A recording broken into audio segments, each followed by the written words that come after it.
Well, thank you very much. It's an honor to have President Zelensky of Ukraine. And we've been working very hard, very close. So we've actually known each other for a long time. We've been dealing with each other for a long time and very well.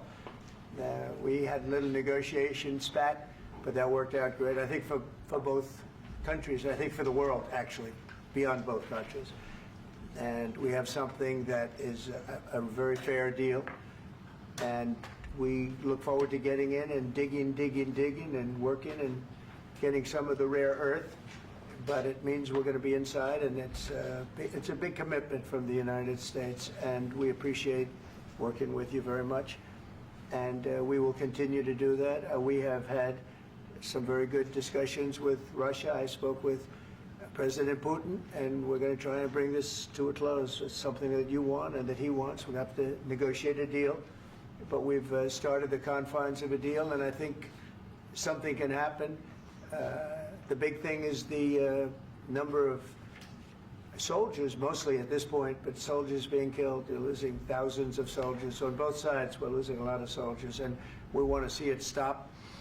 And we want to see the money get put to different kinds of use, like rebuilding. And we're going to be working very hard. But we've had a lot of very good conversations. I will say until we came along, the Biden administration didn't speak to Russia whatsoever. They didn't speak to anybody. They just allowed this to continue. And I will say that, I'll say in front of you, you've heard me say it 1,000 times, if I were president, this war would have never happened. We would have had a deal negotiated for you without having to go through what you've gone through. But your soldiers have been unbelievably brave. We've given them great equipment, but somebody has to use the equipment. They've been unbelievably brave. And we give them great credit.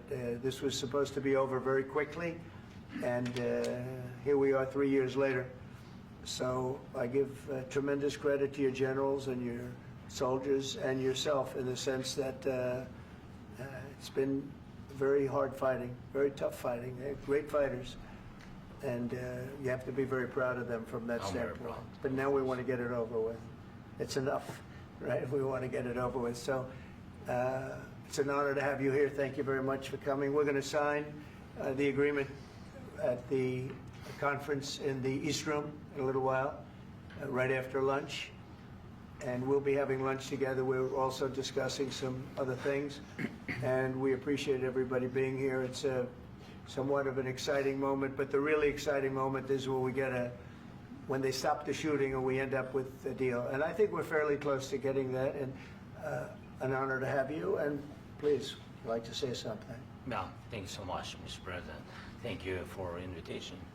And really, I hope that this first document, will be a first step to real security guarantees for Ukraine, our people, our children. I really count on it.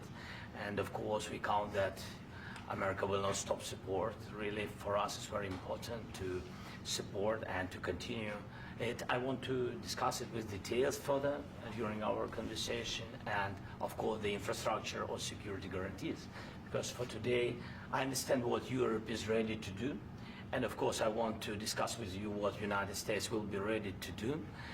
And I really count on your strong position to stop Putin, and you said that enough with the war. I think that is very important, Ben, to say these words to Putin at the very beginning of war, because he is a killer and terrorist. But I hope that together we can stop him. But for us, it's very important to, to save our country, our values, our freedom, and democracy, and of course, no compromises with the killer about our territories. But it will be later. And of course, what I wanted, we spoke about it by phone with you, about the drones production. We have very good drones production. I think the best one in the world for today because of the war. Yes, and of course, we need very much the air defense. You have the best air defense in the world, and really you helped us under attacks of Russians. And I want to speak how we can exchange the licenses. We're open to share the licenses of all our drones with you, of course, with the United States. And we need licenses for quick production of air defense. Even after the war, we need our nation to be calm, that we are secure. So that's why we need this air shield. And of course, about this I want to speak about the contingents. I think that France and UK already spoke to you, and we know that Europe is ready, but without the United States, they will not be ready to be as strong as we need. And the last point, last not least, about exchange, about our people and children. And you know that these crazy Russians, that they stolen 20,000 of children, Ukrainian children. They changed their names, they changed their, their families, relatives, and now they're in Russia. We want to bring them back, and really, it's a big, big dream, task, and goal for me, and our warriors. We, by the way, Mr. President, we exchanged, released more than 4,000 warriors from Russian prison, but there are thousands more in the prison. I wanted to share with you some images. How it's can I now? Yeah, Have I? please. Some minute, 1 minute, 1 minute. Just you to understand in what circumstances, in what situation they are, and what the attitude of Russia to our prisoners. That guys, just you before and after. And you see before and after, just you to understand. Now thousands of such guys, ladies and men, there, and that, so they don't eat, they beat them, and they, they do a lot of, bad things. So out of, even during the war, there are rules. Everybody knows there are rules during the war. So these guys, they don't have any rules. You see that 50, 60 kilograms left, and a lot of such things. And I didn't want to show you what the changes with images of children, because I will just share with you. And I mean, it's looking tragic. Yep, that's tough stuff. Yeah, I wanted very much to give you, and you see. Yeah. This is pastor, by the way. They stolen pastors, because it's not Russian church. They stolen pastors and moved pastors to the prison. We, at the end of last year, we brought 3 pastors, and we could exchange them. And this is pastor, you see. Yeah, that's tough. Yeah. So I mean, this I wanted to show you, and this. So thank you very much. We want to get that ended, right? Yeah, of course. We And want. I think we will. I think we will. And We have to, of course. do you have any questions, please? Thank you, Mr. President. With the, how much money is the U.S. going to put into the fund that is being created today, and how does this provide long-term security for Ukraine? Well, we don't know exactly how much, because we're going to be putting some money in a fund that we're going to get from the raw earth that we're going to be taking and sharing in terms of revenue. So it's going to be a lot of money will be made from the sale and from the use of raw earth. And as you know, our country doesn't have much raw earth. We have a lot of oil and gas, but we don't have a lot of the raw earth. And what we do have is protected by the environmentalists, but that can be unprotected, but still it's not very much. They have among the best in the world in terms of raw earth. So we're going to be using that, using it for all of the things we do, including AI and including weapons and the military, and it's really going to very much satisfy our needs. So it's something that just worked out really well. We have a lot of oil, and we have a lot of gas, we have a lot, but we don't have raw earth. So this has just about every component of the raw earth that we need for computers, for all of the things we do. This puts us in great shape. And on long-term security for Ukraine, how does this provide it? I think they're going to have great luck. I think once we make the agreement, that's going to be 95% of it. They're not going to go back to fighting. I've spoken with President Putin, and I feel very strong. I've known him for a long time, and I feel very strongly that they're very serious about it, and we'll make a deal. And when the deal is made, I don't think, we talk about security. Everyone's talking about the other day, all they talked about was security. I said, let me make the deal first. I have to make the deal first. I don't worry about security right now. We have to have a deal, because right now, last week, 2,000 soldiers died on both sides. 2,000, and they're losing 1,000, 2,000, 3,000 a week. So as we sit here and we talk, people are getting shot and dying on the battlefield. And you know, they're not American soldiers, but they're Russian soldiers and they're Ukrainian soldiers, and we want to be able to stop it. And we want to be able also to spend money on other things. We don't want to, this is a tremendous amount of money. And what the Biden administration did was terrible. They were giving money, but he had no security on the money. Europe, as you know, gave much less money, but they had security. It was in the form of a loan. They get their money back, and we didn't. And now, at least we're protected because the American taxpayer has to be protected too. But this is an incredible agreement for Ukraine because we have a big investment in their country now, and what they have, very few people have. And we're able to really go forward with very, very high-tech things and many other things, including weaponry that we're going to use in many locations, but that we need for our country. This allows us to do that. Will you continue? Sorry. Sending military aid? Yes, go ahead, please. If I can just, yes. In the document, there is one of the very important points. If we speak about business and investment, we never had LNG terminals in Ukraine. This document will open. I mean, the next document, but anyway, here we see in the framework, we see really goodwill for this. LNG terminals for us is very important, and I think for security of European continent. We have the biggest storage, gas storage. We have the biggest in Europe. Yes, yes, and we can use it. Use it for LNG, use it for LNG, and we will do it. And really, we can help Europe because Europe really helped. President Trump said that they made less support, but they are our friends and they are our very supportive partners. They really gave a lot, Mr. President. They did. They gave a lot, but they gave much less. No. Much less. No. No. No. Okay.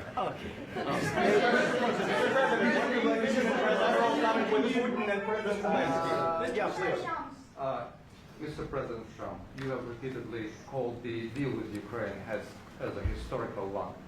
And as a President of the United States, you make historical decisions in other issues which affect America and other world. So what place in the world history do you want to take? And do you associate yourself with any famous historical figures? Yeah, I'd say George Washington, Abraham Lincoln. I would say I'm far superior to George Washington and Abraham Lincoln. Now, you know I'm only kidding, right? Because when I say that, the fake news is going to go wild. They're going to say he considers himself to be better than Washington. But you never know. You never know. I don't compare myself to anybody. I'm here to do a job. We've had a great 35 days or whatever it might be, a month, a little more than a month. We've accomplished tremendous amounts. Not only this would be a very great achievement if we could get the war stopped and get them back to normalization. I think that's going to happen. We've had very good talks on both sides, as you know. But I think we've done a very good job, just generally. If you look at all of the things we've done in 30 days, they're saying there's never been a opening for a president. The first month, there's never been a first month like we've had. And this is one of the very important things. This, to me, is one of the most important things because we have tremendous death taking place as we speak, and I don't want to have that. You know, think of the parents, whether they're in Russia or Ukraine, think of the parents of all these people being killed needlessly. They came to our territory. Should have never started. This would have, if I were president, this would have never started. Mr. President, will you continue sending military aid to Ukraine after the U.S. signs this agreement with Ukraine? Yeah, we're going to be continuing. To President Zelensky, do you feel like the U.S. is on your side, that President Trump is on your side at this moment? What do you think? He wants to know, do you think that, sort of a stupid question. I guess we wouldn't be here if I wasn't. I think that the United States on our side from the very beginning of occupation, and I think that President Trump on our side, and of course, I'm sure that the United States President will not stop support. This is crucial for us. It's important for us. Yes. And Putin, the president speaks about the people and the soldiers which are dying, but they came to our territory, they came to our land. They began this war, and they have to stop. And I think this is the question, with really the most important question. Can President Trump, I hope yes, with some other allies, to stop Putin, withdraw these enemies, our enemy, withdraw these troops from our land? And I think that you asked about the history, I think that if President, or when, he will stop Putin, if President Trump will bring peace to our country, I think he will be on this wall.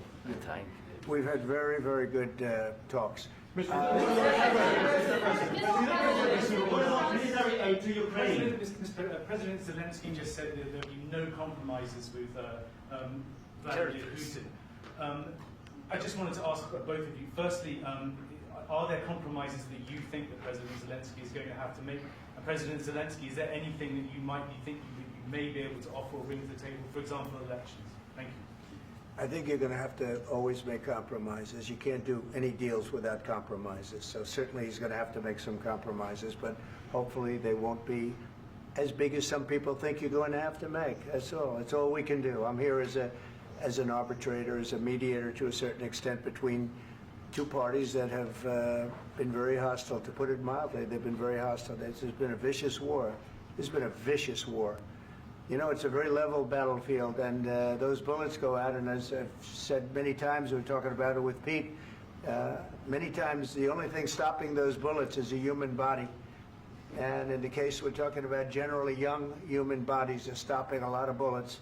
It's dead level. That's why it's great farmland. It's great land. It's great farmland, but there's very little protection against the bullets that are being, and other things that are being shot. So all I can do is see if I can get everybody at the table and get an agreement. And I think we're going to end up with an agreement. Otherwise, I wouldn't probably be even here today. Mr. President, I've got two questions for you. You think ultimately your legacy will be the peacemaker and not the president that led this country into another war and ended foreign wars? And I've got a question. I hope it will. I mean, I hope I'm going to be remembered as a peacemaker. This would be a great thing if we could do this. I'm doing this to save lives more than anything else. Second is to save a lot of money, but I consider that to be far less important. So I hope I'm going to, thank you, Brian, for that question. It was a nice question. I hope I'll be known and recognized as a peacemaker. This would be a great thing to solve. This is a very dangerous situation. You know, this could lead to a third world war. This was headed in the wrong direction. If this election were lost, if we didn't win this election, and we won it by a lot, that was a mandate. We won every swing state. We won the popular vote by millions and millions of votes. We won everything. The districts, you look at the areas of red, take a look at a map. This was a big mandate, and this was one of the things. I said, we're going to get this thing settled. If we didn't win, I think this could have very well ended up in a third world war, and that would not have been a good situation. What was your second question? My second question for President Zelensky. Why don't you wear a suit? You're at the highest, why don't you wear a suit? You're at the highest level in this country's office, and you refuse to wear a suit. Just want to see people. Do you own a suit? Yeah, problems. A lot of Americans have problems with you not respecting the dignity of this office. I will wear a costume after this war will finish. Okay. Yes, maybe one. Maybe something like this. Something like yours. sir. Yes. That'd be great. Maybe something better. I don't know. We will see. Maybe something cheaper than. Yeah. Thank you. Thank you. President Trump. Thank you, President Trump. You said yesterday that you have. Are you going to send more arms to Ukraine in case there's no peace? Yeah, we're going to have arms to Ukraine, yeah, sure. Hopefully I won't have to send very much, because hopefully we're going to have it finished. We're looking forward to finishing this quickly. We're not looking forward to sending a lot of arms. We're looking forward to getting the war finished so we can do other things. But we very much appreciate the agreement, because we needed what they had, and we're treating, you know, our country is now treated fairly. Biden didn't do that. He didn't know what the hell he was doing. This should have never happened. This should have never started. But, you know, sure, the answer is yes, but hopefully we won't have to send much because I'm looking forward to getting it done quickly, very quickly. Does that mean you'll provide security guarantees, Mr. President? I don't want to talk about security yet because I want to get the deal done. You know, you fall into the same trap like everybody else. A million times you say it over and over. I want to get the deal done. Security is so easy. That's about 2% of the problem. I'm not worried about security. I'm worried about getting the deal done. The security is the easy part. Security is very nice. Everybody stopped shooting.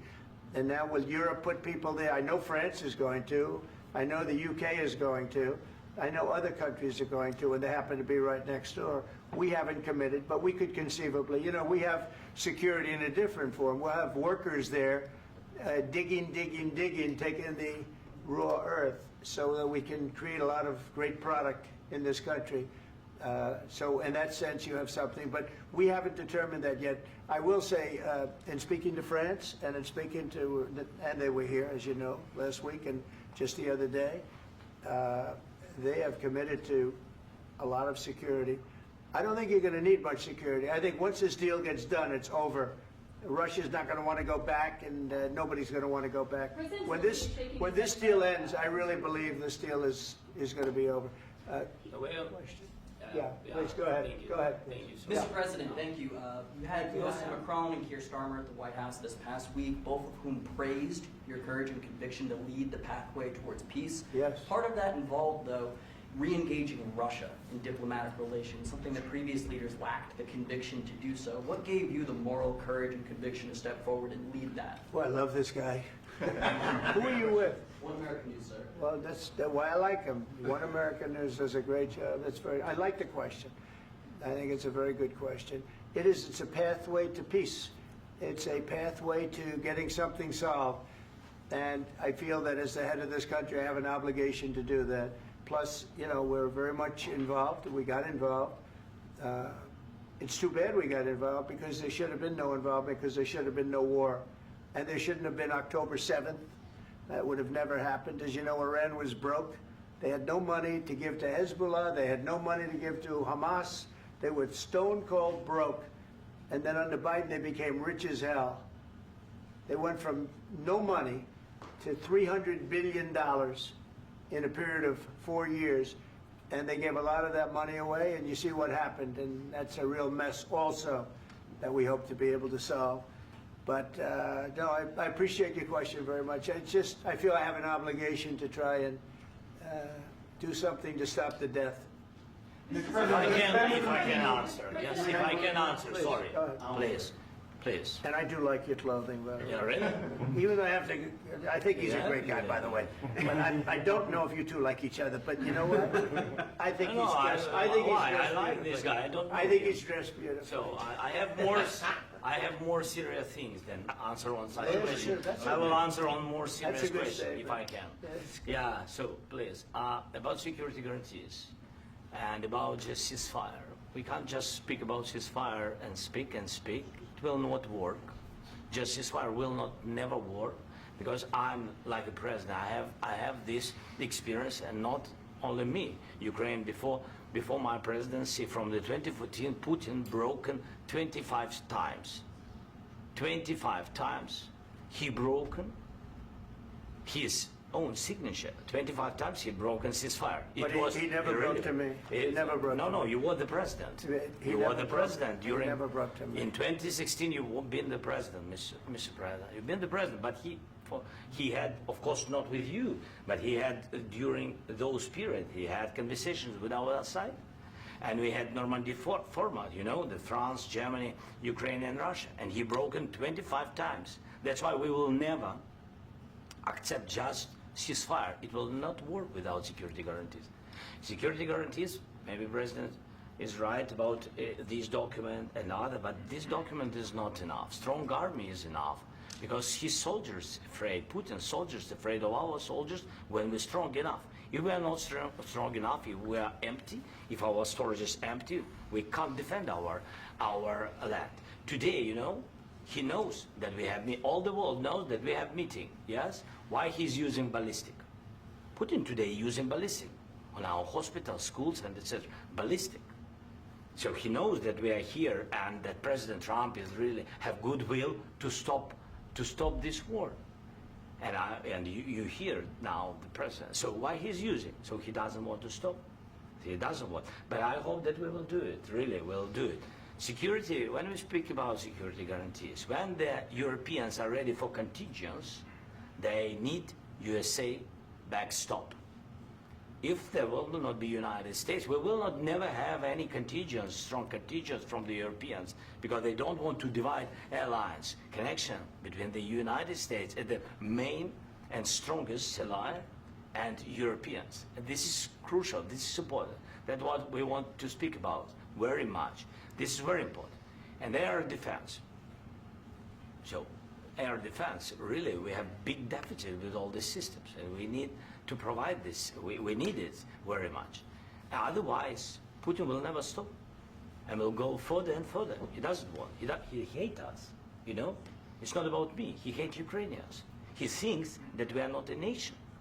He thinks, and he shared these thoughts. I think maybe with your team also. I don't know, but with all the Europeans, in media, officially and not, he always said that there is no such country, such nation, such language, and such life like Ukrainian. No, he really doesn't respect all the Ukrainians, and he wants to destroy us. And you are right, Mr. President. That's 2%. This document, maybe other documents, it's a very good start, very good, but it will not enough to stop this person. Should Russia pay to rebuild Ukraine? Mr. President, after these Should Russia pay to I asked rebuild Ukraine? They have to Zelensky pay. this question. He This doesn't is the like rule. because This is the rule of because the war. I'm This is sorry. the rule of the war. During all the centuries, all the history, this is the rule of the war.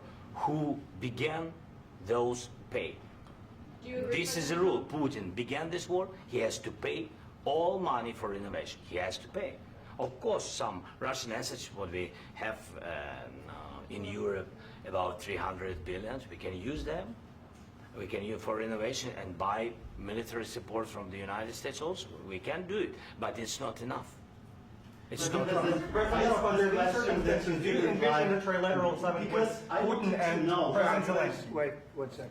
I asked this question that you didn't like because I wanted to know if you want to position yourself in the middle between Russia and Yes. Ukraine or on the Ukraine side. No, I'm in the middle. I want to solve this thing. I'm for both. I want to get it solved.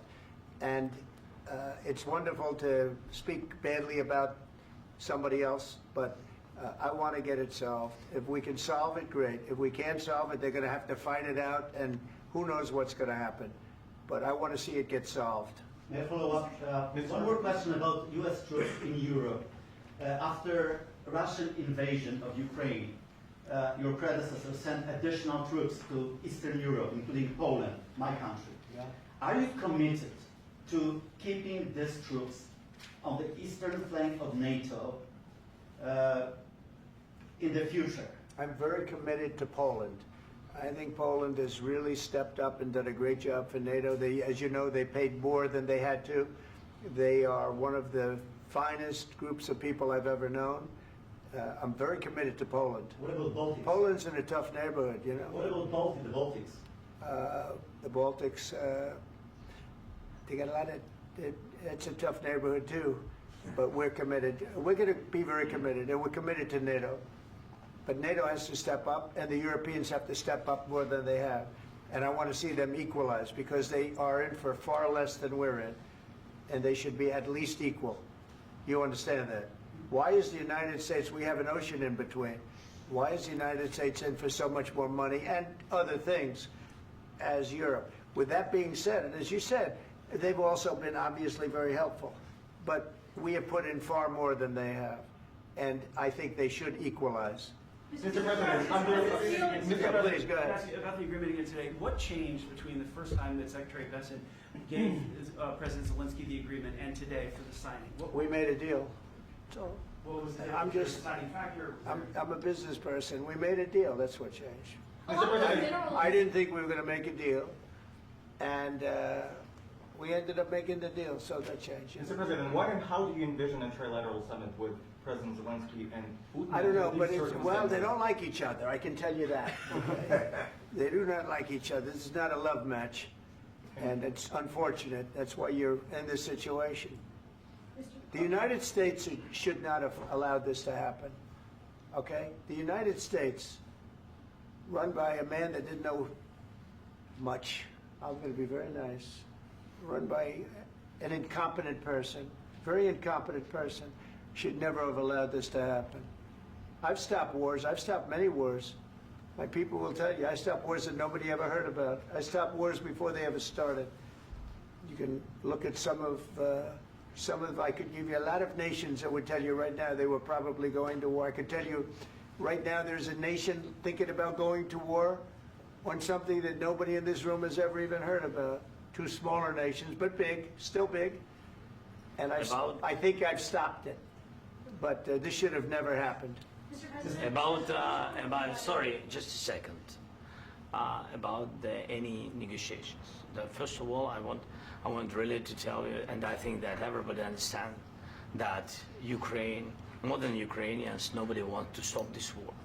But at the future, any negotiations, it's understandable that two sides of the war, not Russia and the United States, because this is not the war between Russia and the United States. This is war of Russia against Ukraine and Ukrainian people. So these two sides will be at the will be at the negotiation table. Then of course United States, like the strongest partner of the Ukraine, and of course Europe.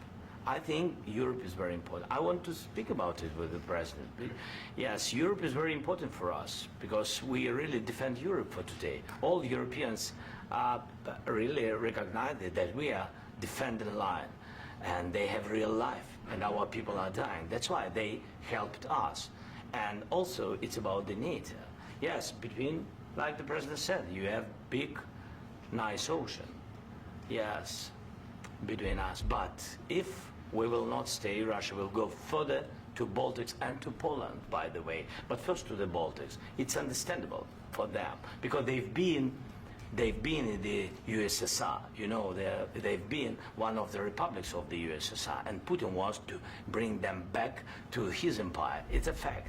And when he will go there, if we will not stay, you will fight. Your American soldiers, it doesn't matter, do you have ocean or not, your soldiers will fight. Mr. President, would you be willing to visit Ukraine, maybe Kiev or Odessa, which is going to be at the Riviera or Black Sea? It was my question. I'm sorry. I don't want to talk about Odessa now. Let's not talk about Odessa. I want to talk about making a deal, getting peace. We don't have to talk about Odessa, but a lot of cities have been destroyed. A lot of cities that are not recognizable. There's not a building standing. No. And a lot of things have to happen. You have to come and to look. No. We have very good cities. Yes, a lot of things have been destroyed, but mostly cities alive and people work and children go to school. Sometimes it's very difficult. Sometimes closer to front line, children have to go to underground schools or online, but we live. Ukraine is fighting and Ukraine lives. This is very important. And maybe it's Putin is sharing this information that he destroyed us. No, he lost 700,000 people, 700,000 soldiers. He lost everything. Yes. So. Mr. President, one more. I mentioned Poland. Please, go ahead. When did you last speak with President Putin, and what did he say that? A couple of days ago. And what did he tell you that gave you the assurance that he wanted peace? Well, that's what I do. My whole life is deals. I know pretty good. And I've known him for a long time. I've dealt with him for a long time. He had to suffer through the Russia hoax. You know, Russia was a hoax. It was all Biden. It was nothing to do with him. So he had to suffer through that, and he was able to do that.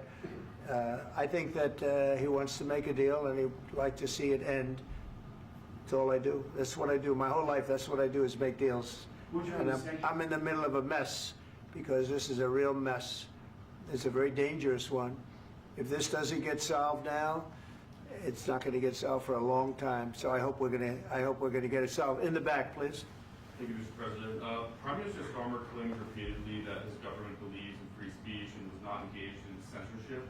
But his country's government arrests people for memes and thought crimes, and even more worrisome is pressuring American companies to censor Americans on his behalf.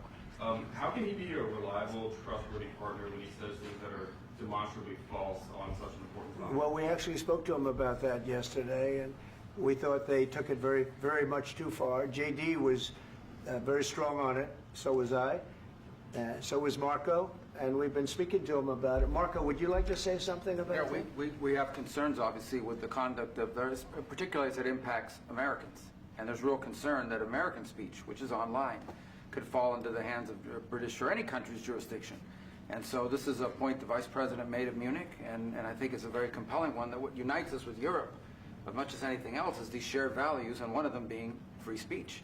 And so if Americans are threatened by it, we're going to need to take action in that regard. Mr. President. It's actually a very important question. We spoke about this in detail with the Prime Minister, the Foreign Secretary, and others at lunch yesterday, and I know that Secretary of Commerce Lutnick followed up in private meetings last night. This is really important. We believe Americans have the right to speak their mind, even if we in this room disagree with them. They have the right to speak their mind in the public square, which is often online these days. And we're going to defend that right as it pertains to American companies and American citizens vigorously if we have to. I do think that under the President's leadership, we're going to find common ground with our friends in the UK on this question, but it remains to be seen. The principle that will guide us is we believe in free speech in this country, and we'll fight for it for American citizens. Mr. President, on the deal, is there any other oil and gas component to the deal? Is it all critical? A little bit. We'll see. On LNG? But we're not really looking for that so much. We got a lot. We have more than anybody in the world, by far. So no, we're not talking about it too much, but a little bit. I think it affects also, but for the most part, no. And sir, is there any agreement from Ukraine to purchase U.S. LNG as part of the deal, or is that on the table at all? No, we don't need that. Mr. President, I just wanted to ask you about, you just mentioned that you'd spoken to Vladimir Putin a couple of days ago. Just to be clear, that's a new call, not the one that you... I've spoken to him on numerous occasions. Okay. And how was the latest call? What did you discuss? How did it go? Are you serious with that question? I am. I'd love to know. It went well. I think we're going to have a deal. On the minerals deal, Mr. President, some of those minerals are in the east of Ukraine, not far from the front lines and in areas that Russia has occupied. Will you direct President Putin to withdraw his forces from those areas if there's U.S. interest? Well, we'll take a look at the time. We have a lot of area. It's a very big area we're talking about, so we'll take a look. I'll study that and I'll see. And who would protect those minerals if they are U.S. interest? Would that be Ukrainian forces? They'll be protected. The agreement will protect them. U.S. The agreement, yeah, we're signing an agreement. You know? Right, but what if Russia tries to invade or there's Russian aggression in those spots? I just told you, I don't think that's going to happen. And if that were going to happen, I wouldn't make a deal. If I thought that was going to happen, I wouldn't make a deal. Some people may wonder why... You know, they ought to focus on CNN on survival, not asking me these ridiculous questions. Focus on surviving, because CNN's got such low ratings, I don't think they're going to survive. Let's go. Please, go. I already mentioned Poland. Poland was under Russian control for decades after the Second World War. When I was a kid, I looked at the United States not only as a most powerful country, richest country in the world, the country that has great music, great movies, great muscle cars, but also as a force for good. And now I'm talking with my friends in Poland, and they are worried that you align yourself too much with Putin. What's your message for them? Well, if I didn't align myself with both of them, you'd never have a deal. You want me to say really terrible things about Putin and then say, "Hi, Vladimir, how are we doing on the deal?" That doesn't work that way. I'm not aligned with Putin. I'm not aligned with anybody. I'm aligned with the United States of America and for the good of the world. I'm aligned with the world, and I want to get this thing over with. You see the hatred he's got for Putin. It's very tough for me to make a deal with that kind of hate. He's got tremendous hatred, and I understand that, but I can tell you the other side isn't exactly in love with, him either. So it's not a question of alignment. I'm aligned with the world. I want to get the thing set. I'm aligned with Europe. I want to see if we can get this thing done. You want me to be tough? I could be tougher than any human being you've ever seen. I'd be so tough. But you're never going to get a deal that way, so that's the way it goes. All right, one more question. Hey, I want to respond to this. So look, for 4 years in the United States of America, we had a president who stood up at press conferences and talked tough about Vladimir Putin, and then Putin invaded Ukraine and destroyed a significant chunk of the country. The path to peace and the path to prosperity is maybe engaging in diplomacy. We tried the pathway of Joe Biden of thumping our chest and pretending that the President of the United States' words mattered more than the President of the United States' actions. What makes America a good country is America engaging in diplomacy. That's what President Trump is doing. Can I ask you? Sure. Yeah? Yeah. Okay. So he occupied our parts, big parts of Ukraine, part of East and Crimea. So he occupied it on 2014. So during a lot of years, so I'm not speaking about just Biden, but those time was Obama, then President Obama, then President Trump, then President Biden, now President Trump, and God bless, now President Trump will stop him. But during 2014, nobody stopped him. He just occupied and took. He killed people. You know what the contact line? 2015.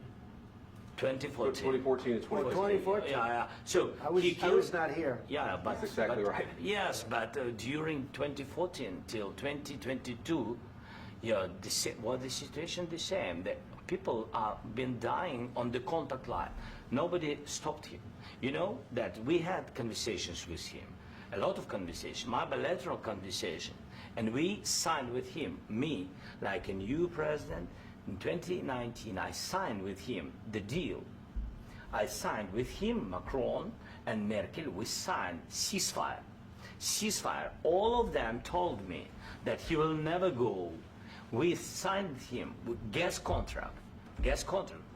Yes, but after that, he broken this ceasefire. He killed our people and he didn't exchange prisoners. We signed the exchange of prisoners, but he didn't do it.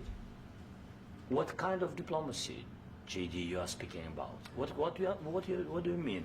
I'm talking about the kind of diplomacy that's going to end the destruction of your country. Yes, but if you Mr. President, with respect, I think it's disrespectful for you to come into the Oval Office and try to litigate this in front of the American media. Right now, you guys are going around and forcing conscripts to the front lines because you have manpower problems. You should be thanking the President for trying to bring it into this conflict. Have you ever been to Ukraine that you say what problems we have?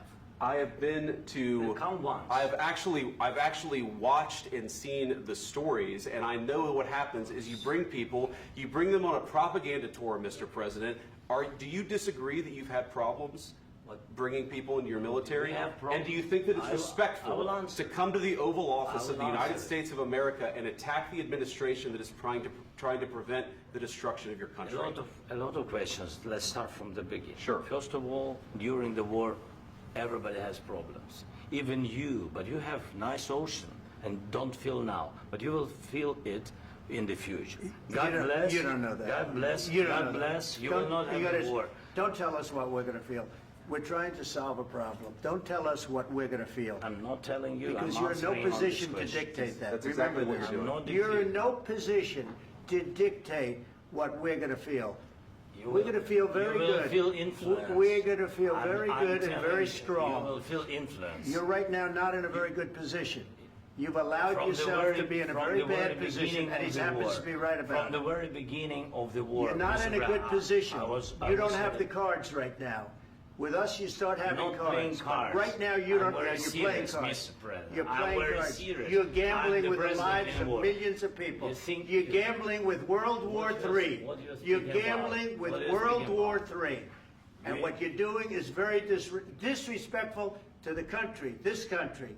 That's with back all to you. respect to your Far country. more than a lot of people said very they respect. should have. Have you said thank you once? This A lot entire of meeting? times. No, in this Even entire meeting, today. have you said thank Even you? today. You went to Pennsylvania and campaigned for the opposition in October. Offer some words of appreciation for the United States what of are you speaking America about? and the president who's trying to save your country. Please, you think that if you will speak very loudly about the war, you He's can... not speaking loudly. He's not Yeah. speaking loudly. Your country's Can I- in big can I- trouble. Can I Wait a answer? minute. No. Can You've I done a lot answer? of talking. Your country is in big trouble. I know. You're not I winning. know. You're not winning this. You have a damn good chance of we coming are out staying, okay because of Mr. us. President, we are staying in our country, staying strong from the very beginning of the war. We've been alone, and we are thankful. I said thanks You haven't in been this alone. cabinet, You and haven't not been only alone. in this We cabinet. gave you, through I this said stupid thank you. president, $350 billion. You voted we gave for you your military president. equipment, You and you voted men for are your brave, president. but they had to use our military. What about US If people? you didn't have You our invited military me- equipment, You invited if me you to didn't speak. have our military equipment, this war would have been over in 2 weeks. In 3 okay? days, I heard it from Putin. In 3 days, this is something Maybe new. less. In 2 weeks, of course, yes. It's going to be a very hard thing to do business like this. I Again, tell you. just say thank you. I said a lot of times that there, thank you accept to that- American people. Accept that there are disagreements, and let's go litigate those disagreements rather than trying to fight it out in the American media when you're wrong. We know that you're wrong. But you see, I think it's good for the American people to see what's going on. I understand, sir. I think it's I very understand. important. That's why I kept this going so long. You have to be thankful. You don't have the I'm cards. thankful. You're buried there. Your people are dying. tell you You're again, running I low know. on soldiers. Don't- Listen, don't please, you're running Mr. low on President. soldiers. It would be a damn good thing. Mr. And then President. then you tell us, I don't want a ceasefire. I don't want a ceasefire. I want to go and I want this.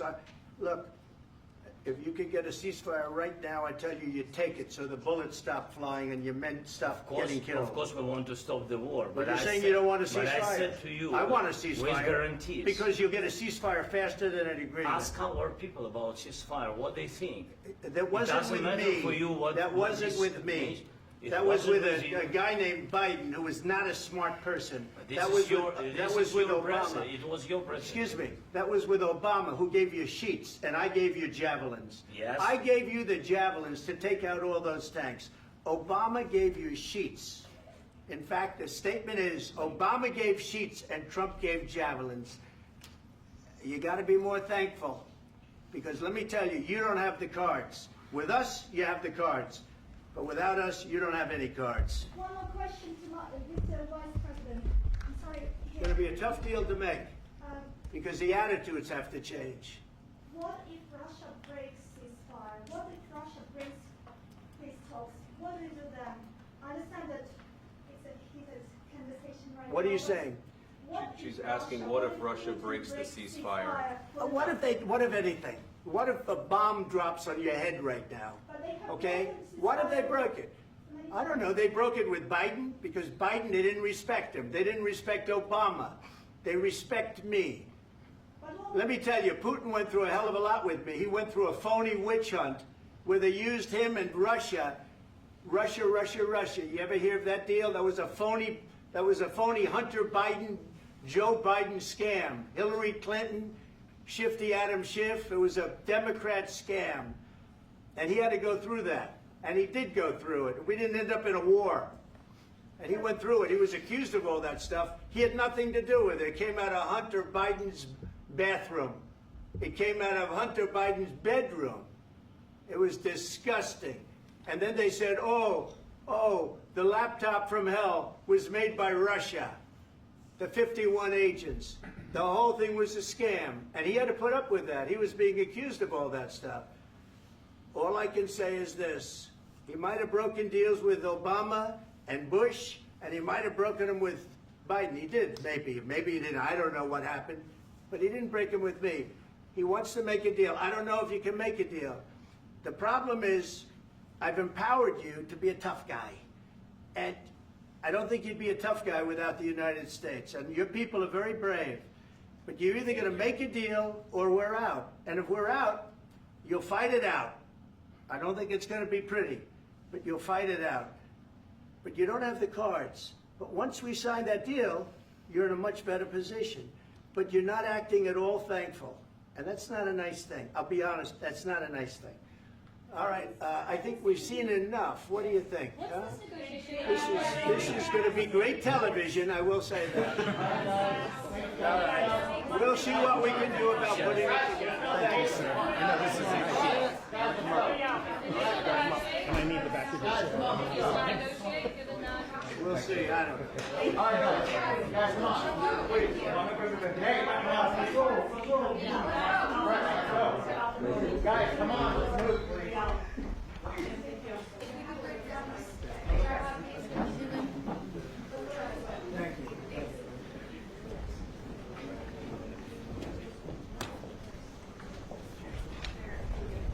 अस्सलामुअलैकुम guys, उम्मीद है आप सब खैरियत से होंगे और मैं भी बिल्कुल ठीक हूँ। यार अभी तो कुछ नहीं, और अभी यार बस सोचा कि यार मैं भी व्लॉगिंग शुरू कर दूँ। सब कर रहे हैं व्लॉगिंग, मैं भी क्यों नहीं करूँ व्लॉगिंग।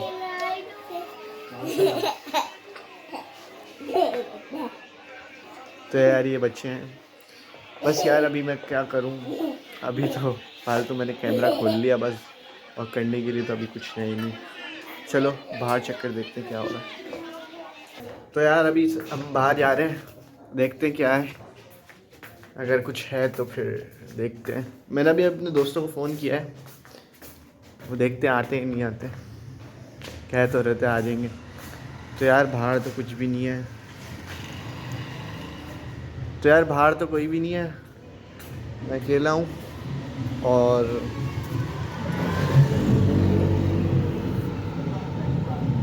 दरवाज़ा खुला हुआ है।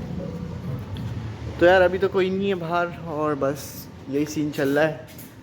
कोई भी नहीं है और मैं भी कुछ नहीं कर रहा। और कुछ होगा तो यार ज़रूर दिखाऊंगा आप लोगों को।